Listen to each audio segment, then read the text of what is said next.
What is the cause of Liverpool Football Club's current struggles? Now, I've seen a lot of people reveling in the issues that Liverpool have at the moment, and rightfully so. They've been dominating the league for quite a while, and it's good to see them suffering. Especially as a fan of Man United, I'm absolutely loving it. But I do just think so many interesting things have unfolded to lead them to this place. I just want to talk a bit about what is the reason that Liverpool are playing so poorly right now, and what's the main contributor towards that. I know that a lot of people have issues with the new signings at the club, like Kirkes, Isak, Ekitike, Frimpong. With Ekitike probably being the only one out of those four to hit the ground running. And of course, the young centre-back they signed from Parma got injured straight away, which I would say is one of their main issues with how poor their defence has been. But to be fair, I don't think they were bringing him in to be a starting centre-back anyway. He probably could have had a chance with how poor Konate and Van Dijk have been to start the season. Just on Van Dijk, I think that's really where the issues lie in this team. But with him and Salah, I think unfortunately for Liverpool, they've just had two major issues happen at the exact same time, which I don't think anyone would have predicted, especially for Van Dijk. That is just that their two best players, their two most important players of the last 10 years, are absolutely regressing. I think we all thought last year that Salah had just kind of,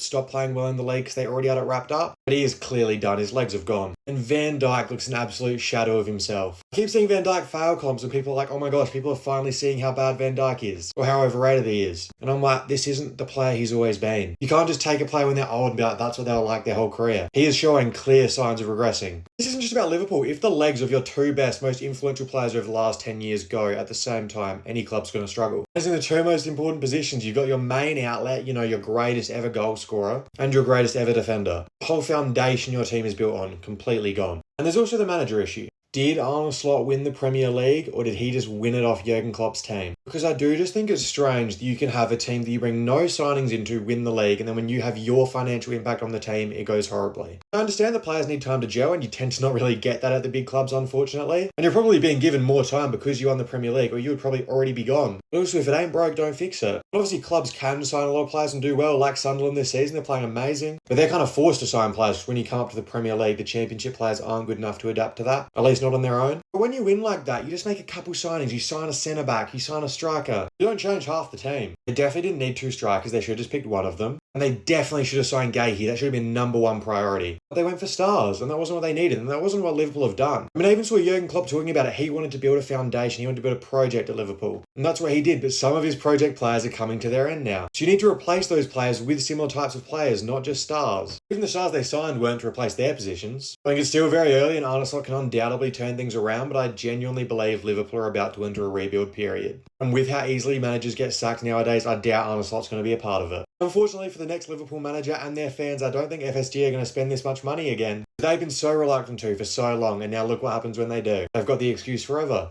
Let me know in the comments, what do you think is the main issue leading to Liverpool's downfall?